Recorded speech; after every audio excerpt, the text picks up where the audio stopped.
Rebecca has 12 years of Latin and a poor work ethic. Past endeavours include co-translating 16th century Italian pornography and returning to university at the drop of a hat. She is a former editor, now charity worker in South London, and is learning to write with literary kitchen. The story tonight, A Fortnight of Frost, is read by Louisa. Now, I haven't said anything about the other actors, but it is important to notice that Louisa, an experienced voiceover artist, has just won Best Female Voiceover at the 2013 Vox Awards. That is a award! So, read by Louisa. You're now building up expectations. I am, yes. Yes, you can only fall down from this. So, the story is A Fortnight of Frost. Louisa Gummer. Thank you.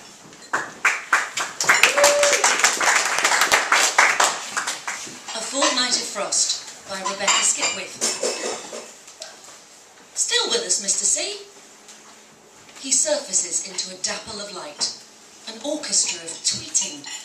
It's a slow, hard awakening through sickly layers of recognition.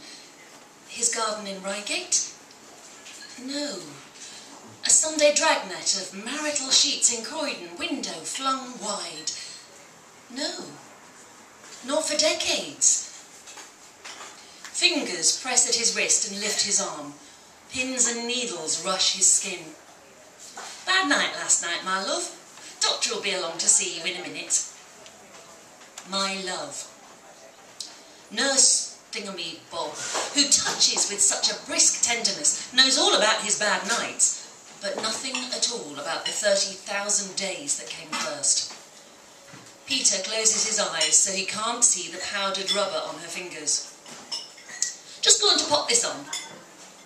The canvas of the blood pressure sleeve. It gathers up the loose sling of his arm flesh and presses it tightly to the bone once more. Another cold one today. Peter turns his head to the window. The ward is always too warm, but the sky outside is that dense grey-white that used to mean snow. Today, it clouds into the white of a face, pale eggshell cheeks and dull porcelain of eye, surprised still to be waiting, leaning closer to see whether he'll be brave when it comes to it. Bridget, in the cold. Okay, my love, breathing's not too good, is it? Let's pop the oxygen on. The face dissolves a little. Nurse Thingamy-Bob again. Peter gargles some thanks from behind the mask. Oh, you're welcome, pet. Try and calm down a bit. The nurse wraps her hand around his upper arm where the blood pressure sleeve was. A part of his anatomy hidden from public view for 2 decades or more, and untouched for about the same. It prickles at the distant recognition of young flesh. Be brave, the touch says, while the eyes look discreetly away. Everyone has secrets.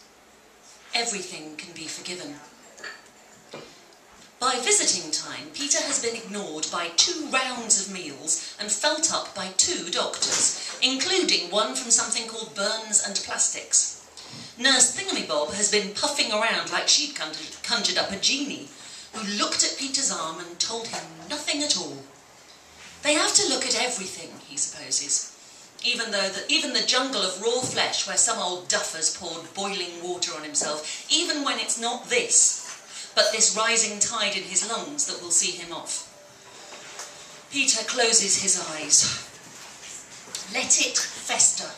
Let at least some of this show on his outsides. Otherwise it's too easy. Never mind all the tedious senile chat, all the pus and the bowels. A mop of freshly laundered white hair and they think you're a saint. Your sister is here, Mr. Cross. Nurse Jamal is on shift suddenly and Peter is awake again. Every moment feels like a jolt back into awareness. The mask is peeled from his face so that his jelly lips can tremble upwards into something like a smile. She is fresh from the cold. Drops of snow melt cling to the fibres of her red wool hat, and her cheeks are mottled pink and a pale, bloodless yellow. He wants to cry, but his body fluids are collecting in all the wrong places. He murmurs some lunacy instead. Nanny Bridget? No, love. Not Nanny Bridget, it's Muriel. Bridget's gone, remember? Her mouth beams dentures at him, but her eyes are wet. Muriel, he's been waiting for her. You've got some colour, she says. She peels a glove off and puts the backs of her knuckles to his cheek.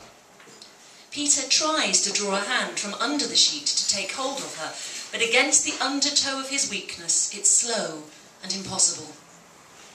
Cold. Oh, sorry, love, of course. She pulls her hand away. He hadn't meant her to stop touching. It's bitter out there, coldest December since... Remember that winter when the pond froze? Does she say that? Yes, in 1940, the pond in the back garden at Reigate iced over. Nanny Bridget told them the fish would be fine, but Peter cried from fear, watching them swim about, frantic under the glass seal and tripping great brown clouds of scum. In the end, they remembered the little tool that Peter's father used to punch extra holes in his belt. Muriel came out of the shed waving it and then sat with Peter, who was shuddery in the aftermath of his tears.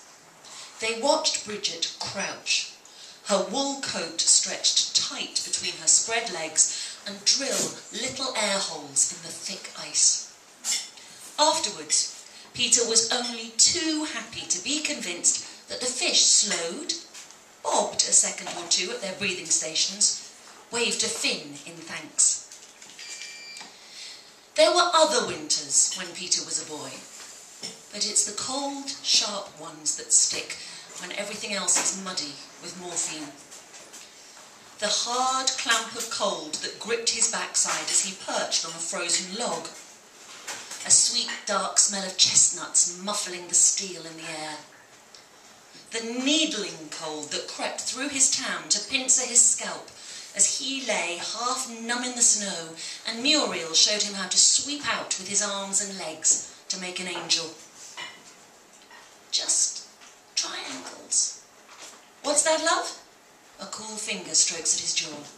Shh. He has to concentrate and remember, explain. It's just triangles. But how spooked he had been in secret, seeing those figures scooped out white in the snow. A long, dark strand of Muriel's hair curling into the hollow dish left by her head. He remembers. Yes, that's it. The 1950s. The house in Clapham. The Morris snowed in and the long, long walk to work. Peter walked an hour into the office on wet, heavy feet until the smog came down and they closed it. Then he heated half the house with oil radiators and shut up the rest. Schools closed early and masked children swooped across the wide expanses between the front doors on each side, freed from the tyranny of pavement, road and traffic. A winter of letters, to and from clients, and in late December, a letter from his old nanny, who could no longer manage the stairs at her flat. He wrote back to her, yes, of course. And she moved into the outhouse behind Peter's garage, living on goodwill with a little gas fire. Once or twice a week she'd come to his door with a sagging cheese and egg sandwich, which he'd swallow down, smiling, and spend the afternoon picking off his teeth and palate. She talked and talked, but he listened no more than was polite. Bridget was old then and full of vague stories. She muffled herself up in scarves and wore a red wool hat on white hair, thin and soft as the fluff inside a chestnut shell. When the sandwiches stopped, he did not miss them. The bleeps and moans of the machines filter back. His neighbours found him on the kitchen floor. He was still holding on to the kettle, not wearing his panic button. He never would. Well, it was a big stroke. It wouldn't have made any difference, the button. He got here quickly, really. He has good neighbours. Everybody loves Peter. He blinks at her stretched mouth, the pink of her lips bleeding away, and at the tears on her cheeks. Peter? Love? Did he say something? Muriel. She's come to see him die, that's it. Hear a confession she hasn't asked for. He says her name, and she leans close, as if she hasn't understood.